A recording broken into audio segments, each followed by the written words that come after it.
Martín por esta invitación. Mayra. La verdad que para mí es un honor y una alegría estar presentando este libro de María Esther, que es una periodista que admiro y que valoro desde hace mucho tiempo.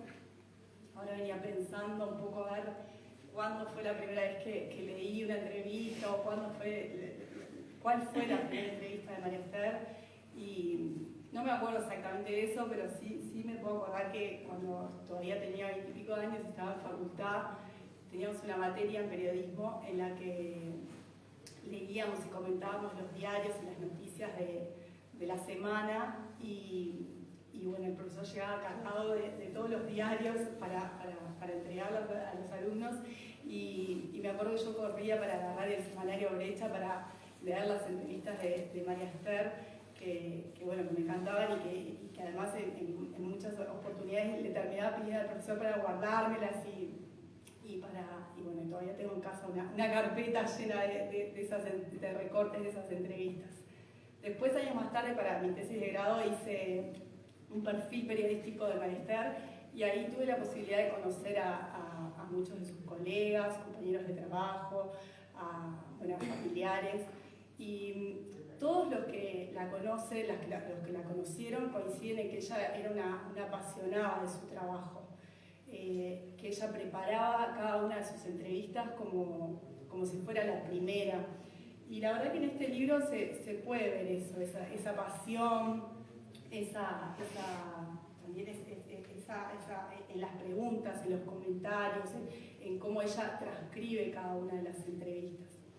Pero bueno, antes de hablar de este libro en particular, me gustaría hacer como un repaso y recordar un poquito a María Esther, que sin lugar a dudas fue una referente del periodismo en nuestro país, ¿no? Ella tuvo una vida larga, o sea, nació en 1922 y murió en 2011, o sea, vivió gran parte del siglo XX y principios del siglo XXI. Fue abogada, periodista, escritora, y durante la dictadura estuvo exiliada en Francia, vivió en París un tiempo, después en Buenos Aires y también en Brasil. Fue una mujer que a lo largo de su carrera y a través de sus entrevistas realizó un gran aporte a la cultura del Río de la Plata. Fue pionera en su manera de preguntar, después de repreguntar y también de transcribir las entrevistas, lo que decía Martín recién, o sea, ella a la hora de narrar también sus entrevistas, creo que es una parte muy, muy destacable de su trabajo.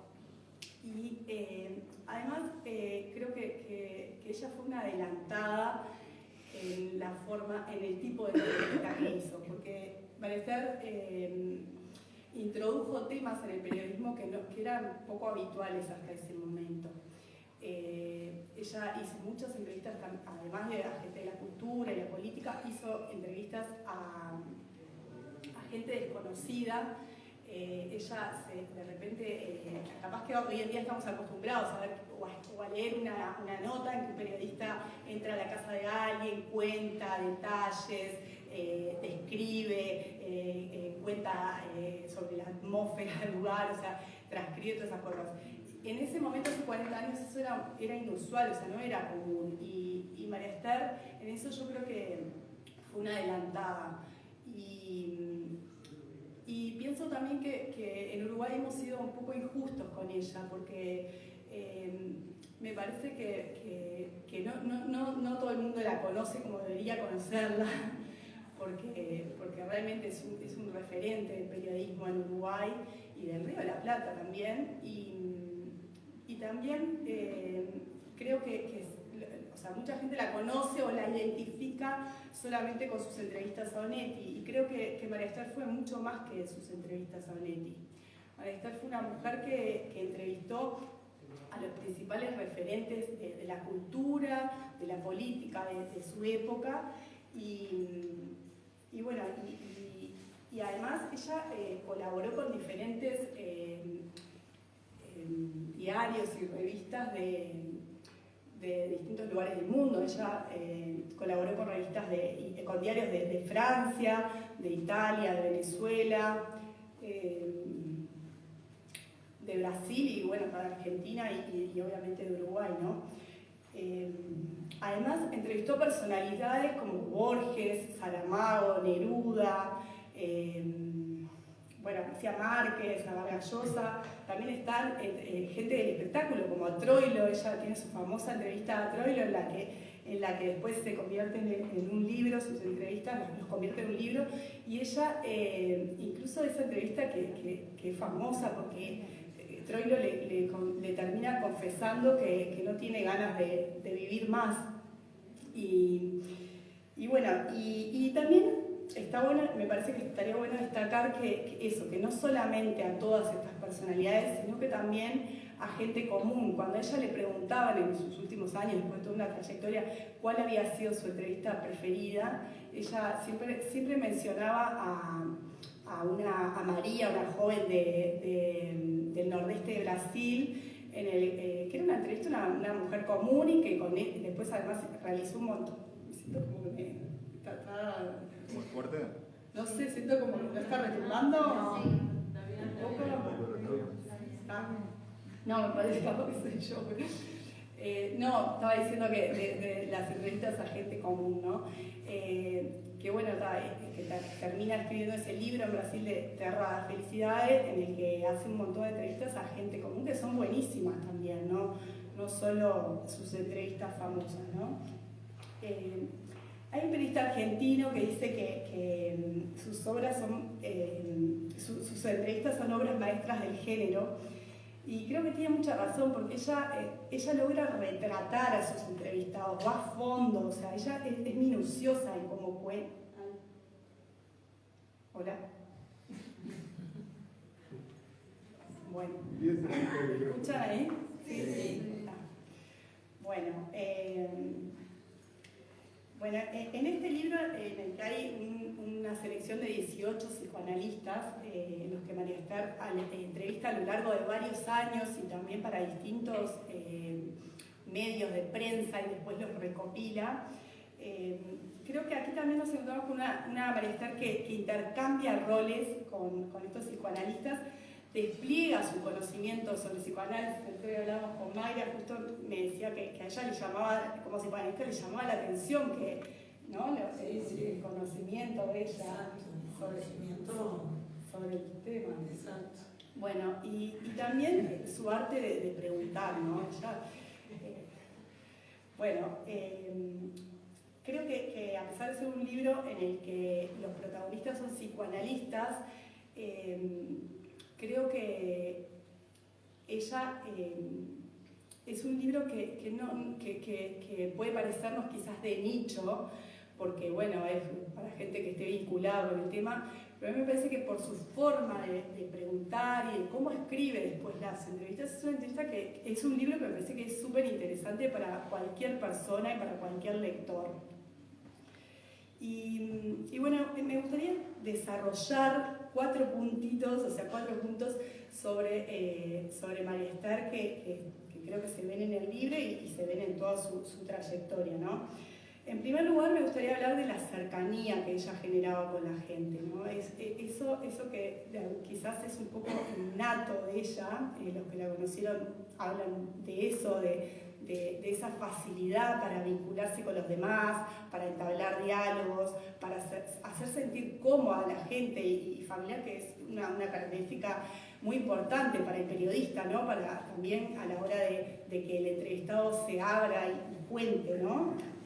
Y al mismo tiempo creo que esa cercanía que ella logra con los entrevistados nos la logra transmitir a los lectores. Cuando uno lee una entrevista de María Esther, siente que conoce a quien ella entrevistó, te sentís cerca, estás como que te sentís en comunión con esa persona que en realidad de repente no tenés ni idea y ella te acerca de una manera que me parece que eso es una característica bien de ella, ¿no? Creo que esa facilidad para vincularse, que era parte de su personalidad y que era algo innato, me da la sensación que la ayudó mucho y que a su vez ella la supo utilizar. Siempre me acuerdo de la anécdota María Esther, cuando estaba escribiendo La guerrilla Tupamara, el libro con el que ganó el premio Casa de las Américas en 1970, parece que no tenía lentes en ese momento, con falta de tiempo, no se los había mandado a hacer y estaba viendo poco. Entonces tenía un vecino que era un capitán de fragata, que ella le pedía prestado los lentes para escribir La guerrilla Tupamara. Que obviamente su vecino no sabía lo que estaba escribiendo María Esther, pero él confiaba en ella, creía en ella, le prestaba los lentes y su hija cada tanto venía a pedirle que se los devuelva para leer el diario. Eso creo que habla mucho y muestra esa capacidad de ella, ¿no? de generar confianza, cercanía, ¿no? con los demás. El segundo, y bueno, con gente muy diferente a ella, ¿no? Después, en segundo lugar me parece importante destacar el interés genuino que ella tiene por la vida o por las historias de los demás. Y creo que eso fue una de las claves de su éxito porque ella realmente le interesaba, le gustaba escuchar las historias de otros. Y en este libro, en el que intercambia roles con los psicoanalistas, ella los hace hablar de diferentes temas, o sea, mucho más allá de su profesión. Ella hace como, presenta a los psicoanalistas de una manera global, o sea, como mucho más allá del psicoanálisis, y hablan de temas de todo, ¿no? Sobre el amor, la locura, y temas de la vida privada incluso. Hablan de sus niñeces, de sus familias, y todo eso, o sea, va surgiendo, ¿no? de conversaciones amenas que con cortesía y respeto ella logra sacarles a los psicoanalistas que logran hablar, ¿no? O sea, de todos estos temas. Otro punto que me anoté, que me parece importante, es que ella preparaba muy bien las entrevistas. Cada vez que iba a entrevistar a alguien, investigaba a fondo y ella incluso en una entrevista que le hacen en una Argentina, cuando ya era bastante mayor, y le pregunta ¿cómo haces para saber tanto? Y ella dice, no es que yo sepa, yo lo que pasa es que lo que hago es preparar muy bien, tanto que yo si tengo que entrevistar a un autor, soy capaz de leerme 5 libros de ese autor en una semana para después sacar el máximo de provecho de esa entrevista, ¿no? Y por otro lado, me parece que también está bueno hablar de que es una periodista que es muy flexible también con los cuestionarios. Ella no se ata a un cuestionario y queda ahí. O sea, ella te das cuenta en todas sus entrevistas de su rapidez, de su astucia, para repreguntar, ¿no? Eso era muy rápida y ocurrente. Y después, el otro punto del que quería hablarles es el tema de cómo narra las entrevistas, ¿no? Ella describe de una manera casi cinematográfica, describe espacios, gestos, atmósferas, ¿no? Expresiones, de una manera que uno se puede llegar a imaginar cosas del entrevistado que no las dijo, o sea, pero digo, de lo que ella va contando, o sea, más allá de lo que responde en la entrevista, uno puede sacar mucho jugo de los entrevistados por lo que ella va narrando. Carlos María Domínguez, que fue colega y amigo de ella, dice que María Esther hizo de la entrevista de prensa en el Río de la Plata un género literario. Y creo que eso es muy cierto, ¿no?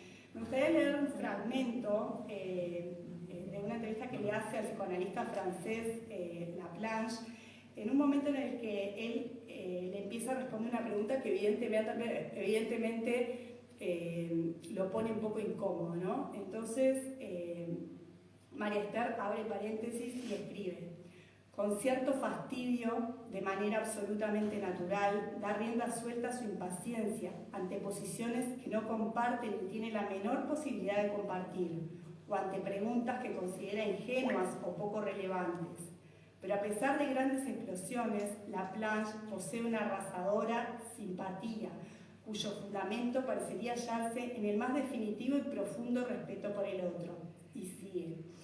Alto, de piel y ojos oscuros, es posible imaginarlo disfrutando de todos los placeres que de ser llevados a sus máximos extremos podrían transformarse en pecados capitales. Si anduviera por una calle cualquiera de una ciudad uruguaya, nadie podría distinguirlo de un uruguayo corriente, quizá del interior. Se lo ve firme, bien plantado, seguro de sí mismo. Además, aparenta gozar de una posición económica desahogada. Es una clara muestra de ese estilo literario, ¿no? Para transcribir esos climas, esas actitudes, y estas situaciones así como puntuales. Y bueno, y antes de terminar, me gustaría decir que creo que no es casualidad que María Esther haya escrito un libro sobre psicoanálisis, ¿no? Sobre psicoanalistas, perdón. Y que haya sentido interés, sobre todo por hacer estas entrevistas.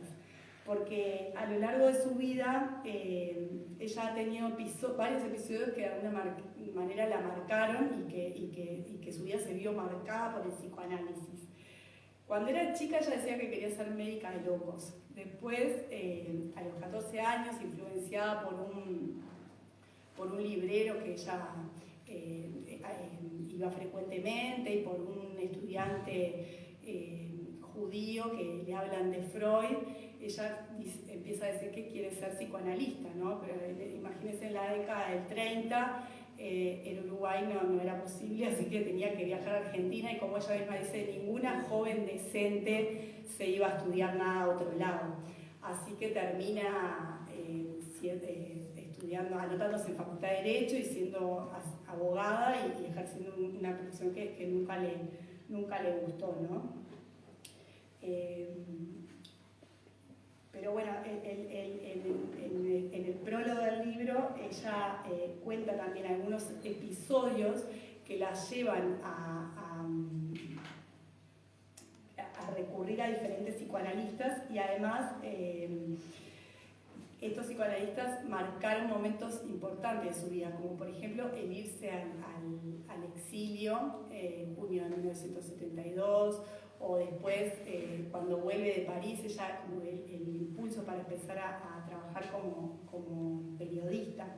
Y también su hija, que es psicoanalista, creo que no es casualidad eso, o sea, y creo que como todas las entrevistas de María Esther, este libro son entrevistas que no se focalizan en un único tema, que se mantienen vigentes, o sea, que hoy en día yo pienso que se mantienen vigentes, que nos invitan a reflexionar sobre distintos aspectos del ser humano, y porque creo que ella de alguna manera enriquecía las entrevistas y ofreciendo al lector una visión global del entrevistado, ¿no? Más allá de temas puntuales. Y en cada una de estas entrevistas creo que se puede ver el sello de María Esther, se puede ver su astucia, sus ocurrencias, su curiosidad y por supuesto su talento a la hora de entrevistar. Muchas gracias. Va a seguir.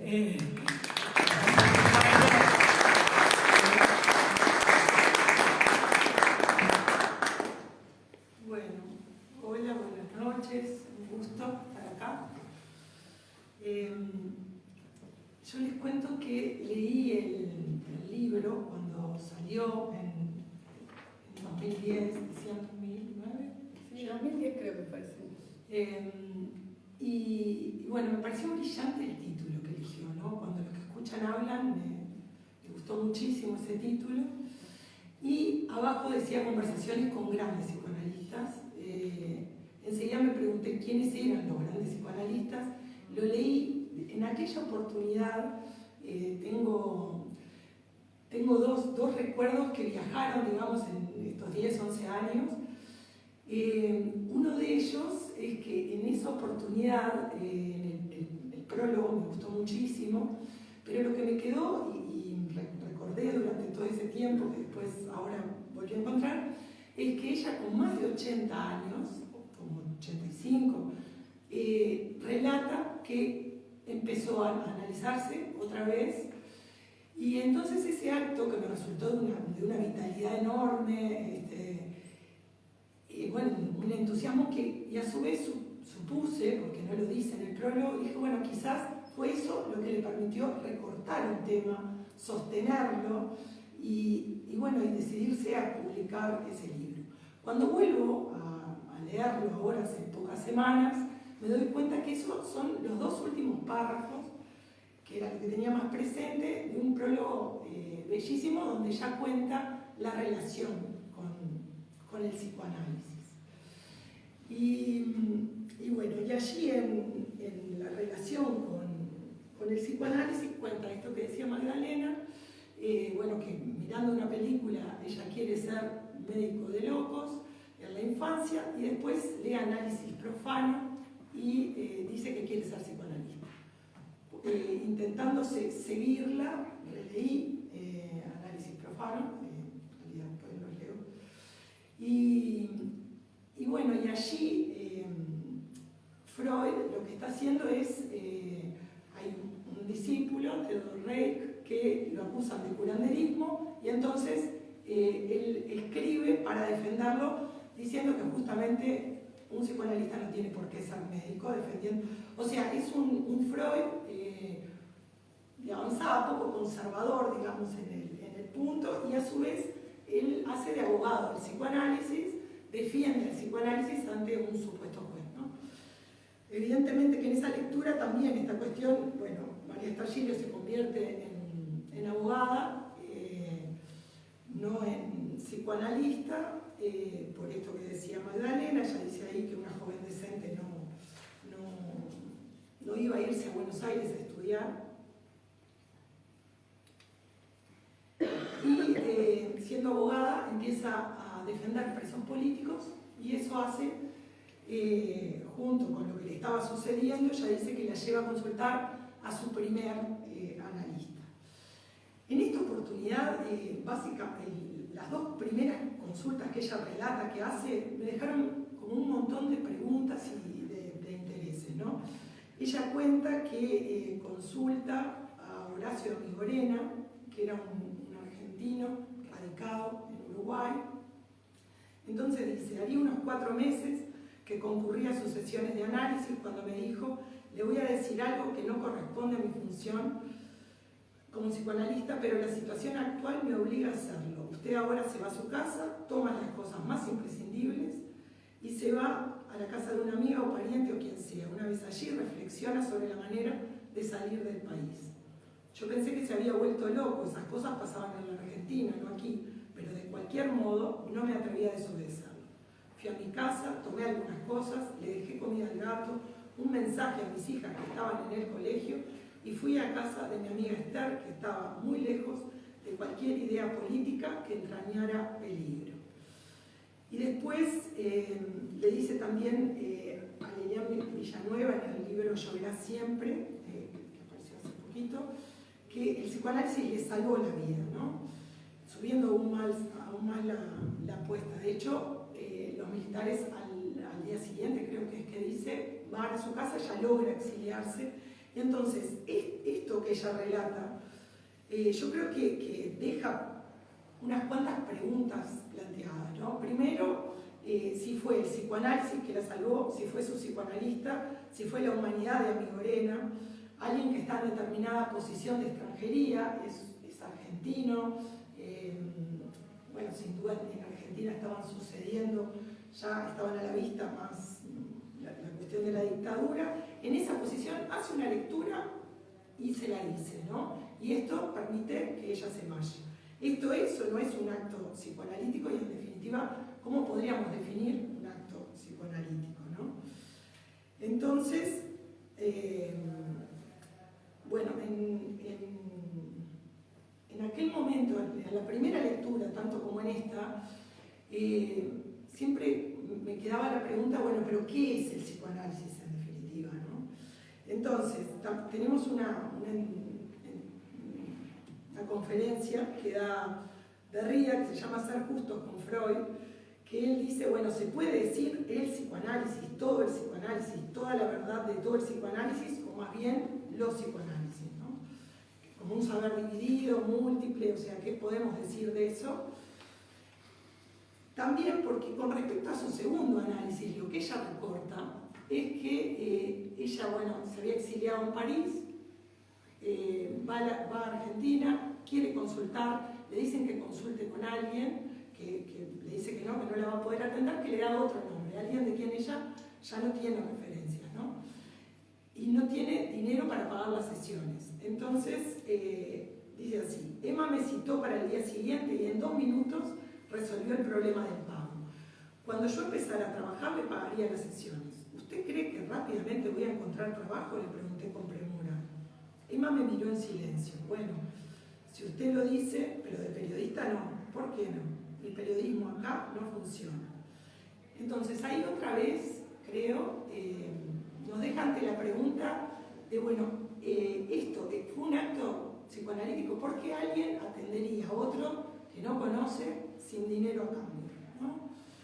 De hecho, no sabría contestar, o sea, si fue o no un acto analítico, digamos, pero lo que sí es que ella relata que pocos meses después le surge la posibilidad de hacer unas entrevistas, ella va a una sesión y sale de allí pensando y decide tomar ese trabajo, probar, y bueno, y empieza a entrevistar y empieza a pagar sus sesiones, ¿no? Entonces me parece bien interesante los recortes que ella hace en definitiva del psicoanálisis, ¿no? Después releí el libro Maestros de la Escritura, donde hablan del arte de la entrevista con Guillán Villanueva y subraya mucho los puntos de encuentro entre de alguna manera entre el oficio de entrevistador y el oficio de psicoanalista, ¿no? de psicólogo. Dice ella, bueno, esto de ofrecer un campo lo más desestructurado, digamos, como para que el otro sea el que estructura, y sin duda que hay una posibilidad en ella de escuchar, porque sabe repreguntar de una manera gloriosa, está muy atenta también a las tensiones, sabe subrayar la frase, el detalle, sabe poner a decir al otro. Ella dice ahí en Maestros de la Escritura, la vedette es el otro, ¿no? Pero si yo escribo en primera persona, igual quiero, o sea, estoy al servicio del otro, ¿no? Entonces, en estas 18 entrevistas que componen el libro, yo creo que componen como una especie en un punto de Frankenstein, ¿no? Son como retazos de algo, porque son 18 personas que dicen que están todas hablando de psicoanálisis, a su vez son personas, 16 son psicoanalistas, uno es un historiador del psicoanálisis y hay una traductora, todos dicen que están hablando de psicoanálisis, pero en realidad están hablando a veces de cosas opuestas, ¿no? Uno dice A, otro dice menos A la entrevista siguiente. Entonces, yo creo que lo genial del libro, a mí me pasó en la primera lectura y en esta también, que uno termina de leer y dice, pero en definitiva, ¿qué es el psicoanálisis, no? O sea, porque en realidad todos dicen ser psicoanalistas, estar practicando y hablando de eso, pero dicen cuestiones muy distintas, en definitiva. Bueno, este es su último libro, y es un libro que sale en 2010, decíamos, y es un libro en el que hay un compendio de entrevistas que ella hace a lo largo de los últimos años de su vida, no están fechadas las entrevistas, y entonces cuando uno las lee también desde el 2021, ve que las afirmaciones de algunos psicoanalistas han envejecido un poco mal, ¿no? O sea que hoy por hoy no lo diríamos así, o por lo menos ese es mi parecer, digamos. Entonces, por ejemplo, me llamó mucho la atención terminar de leer el libro y darme cuenta que ni una sola vez está la palabra dispositivo, decolonial, la palabra género o de construcción tampoco está, género, subjetividad, están usadas de modos muy distintos de como las usamos ahora, tampoco está afectaciones, líneas de fuga, patriarcado, en en fin, es un psicoanálisis hablado en otros términos, de otra manera, y por lo tanto también dice acerca de otras cosas, ¿no? Esta cuestión de que no es tanto lo que el lenguaje nos permite decir, sino lo que nos obliga a decir, ¿no? Y la pregunta cuando reparé en eso fue como decir, bueno, pero analizamos, se analiza distinto, se habla distinto hoy por hoy que cuando hablaban ellos. Yo creo que las entrevistas, por lo que estuve mirando más que nada, las que me llamó la atención la cuestión como más de época, creo que son del 99 igual en adelante. O sea, o al menos eso es lo que pude rastrear. Y bueno, también, evidentemente, como el psicoanálisis es el ejercicio, o sea, cuando uno está ejerciendo, también uno se pregunta desde dónde habla un entrevistado, estos entrevistados, si hablan como psicoanalistas, como ciudadanos, como personas interesantes de la cultura, ¿no? Si están hablando como desde un canon de conocimiento en el que tendríamos que ver si hay acuerdo. Bueno, y ahora les voy a leer algunos fragmentos de lo que comentan los analistas, de cómo ella los pone a decir sobre determinadas cuestiones. Por ejemplo, en la entrevista a Emilio Rodríguez, que es un psicoanalista argentino, ella comenta, Rodríguez comenta que se peleó con Raskowski, que es quien fuera su primer analista, ¿no? Y entonces dice, sí, que se peleó por estar muy metido en las teorías inglesas. Un día me dijo, Rodríguez, si no te gusta, te jodes. En fin, yo me fui y no volví. Es más, ya no me era posible hacer análisis didáctico con nadie. La APA, que es la Asociación Psicoanalítica Argentina, tenía una regla según la cual si un candidato se enemistaba con un analista didáctico, ningún otro psicoanalista podía aceptarlo. Entonces dice Rodríguez, fui a ver a Mimi Langer, que era un encanto de persona, pero a pesar de eso me dijo, lo tomaría encantada, pero no puedo. Entonces, otro punto, no, que alguien quería comentar algo. Lograba mucho.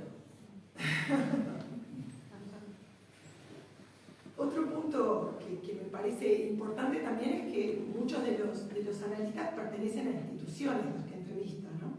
Entonces allí también esta cuestión que acá Rodríguez la deja muy en evidencia de la institución, de cómo se institucionalizan y hay normativas para determinadas cuestiones que, bueno, que aplicaban en aquella época, según tengo entendido ya esas, pero aplican otras, ¿no? Sin duda. O sea.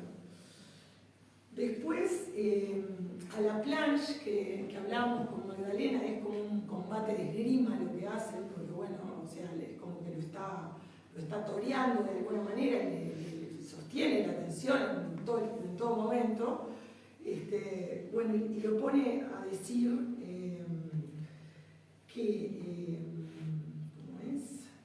Si alguna vez se encendieron los fuegos fue cuando las instituciones defienden cierto punto de vista sobre la práctica y no dan un paso atrás, aunque dicha práctica está esclerosada, dice Laplanche.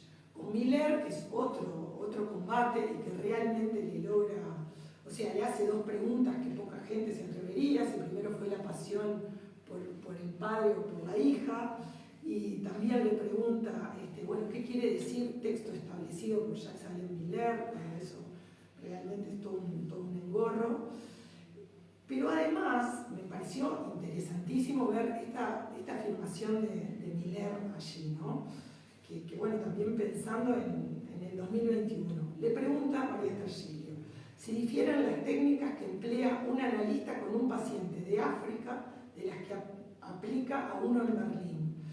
Y si se manifiesta de la misma manera el complejo de Edipo en culturas profundamente distintas. A lo cual Miller responde algo que me resulta sumamente cuestionable y polémico al día de hoy, que la lógica del Edipo es la misma en cualquier cultura, aunque los personajes no sean los mismos, ¿no? Y 3 entrevistas más adelante, entrevista a Teresa Schwann, que es una analista argentina que ingresó el psicoanálisis a China. y le hace la misma pregunta. Ella pertenece a la Internacional Psicoanalítica. Le pregunta si ella piensa, como el resto de los entendidos en el tema, que las patologías del ser humano se repiten en las diferentes culturas. Y Joan le responde: para el psicoanálisis, la estructura mental del hombre es universal. Sin embargo, pienso que la estructura psíquica y las patologías adquieren las características de la cultura en cuestión. O sea, evidentemente pensándolo distinto que Miller. Después tiene dos conversaciones que son preciosas con Silvia Bleichmann, en las que yo creo que de manera muy acertada y actual, Silvia Bleichmann le dice que en realidad hay dos Freud, que hay un Freud que logró adelantarse a su época y que entonces en realidad sigue teniendo mucha vigencia, pero que hay un Freud que responde pura y exclusivamente al pensamiento de su época, y ese hay que revisarlo, ¿no? Y Gilio le dice, bueno, obvio, ¿no? Y entonces Bleichmann le dice, no, o sea, esto no es así. Dice, Freud es recitado como un recurso de autoridad y creo que su obra tiene que ser planteada como un lugar de trabajo y de revisión conceptual.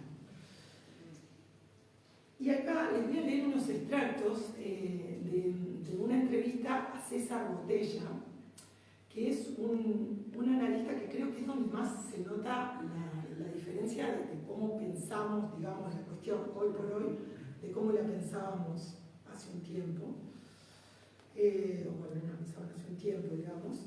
Primero porque afirma que todo lo que Freud dice tiene valor, que ya me parece que es como un exceso enorme, ¿no? Pero además dice lo siguiente, por ejemplo, acerca de la homosexualidad y de la heterosexualidad. Botella afirma: no debemos preguntarnos por qué tal o cual es homosexual, sino por qué no puede ser heterosexual. Gilio le pregunta: ¿qué viene a buscar un homosexual a la consulta psicoanalítica? Se acercan al psicoanálisis porque quieren reforzar su heterosexualidad. Estas personas que presentan dichos panoramas duales, ¿pueden, a través de una terapia psicoanalítica, inclinarse más o menos definitivamente hacia la heterosexualidad? Sí, pueden hacerlo. Son capaces de fortalecer sus tendencias heterosexuales.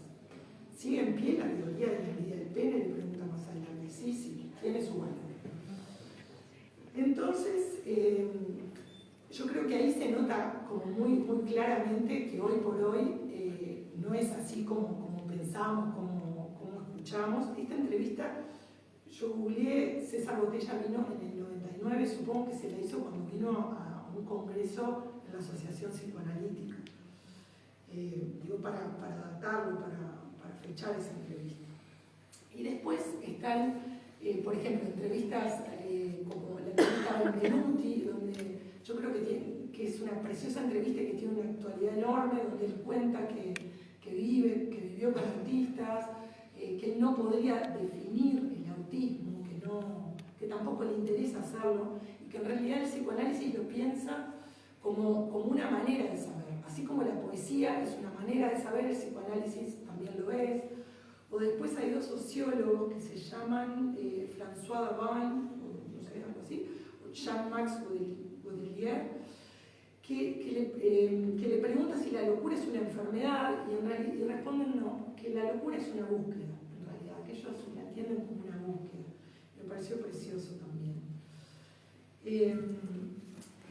Entonces, para terminar, me gustaría redondear con una frase del libro Psicoanálisis e Hibridez, de Tami Ayush, que me parece que nos ayuda también como para pensar y poder entender cómo este libro funciona también como testimonio y como documento histórico, ¿no? Como el psicoanálisis no como algo aepocal, ahistórico, apolítico, que yo creo que hubo mucho tiempo que sí se pensó así y sí se quiso así, digamos, como completamente descarnado de quién era que estaba leyendo, pensando, interpretando. Y bueno, en un psicoanálisis mucho más, dice él, la relación del psicoanálisis con su contemporaneidad, y escribe que los analistas quedan inscritos en modos históricos, geográficos, de constitución subjetiva. Son sujetos efectos de las mismas relaciones de poder que sus contemporáneos e intentan ejercer una práctica que deconstruya esos modos de subjetivación. Por lo tanto, también queda muy cuestionada si la verdad del inconsciente es eterna o si la verdad del inconsciente tiene que ver con determinado momento histórico, político, político y social. Y creo que el libro es como, a mí me resultó eso, como un documento importante para saber cómo se escuchaba y cómo se escucha, y para poder pensar también en estas variables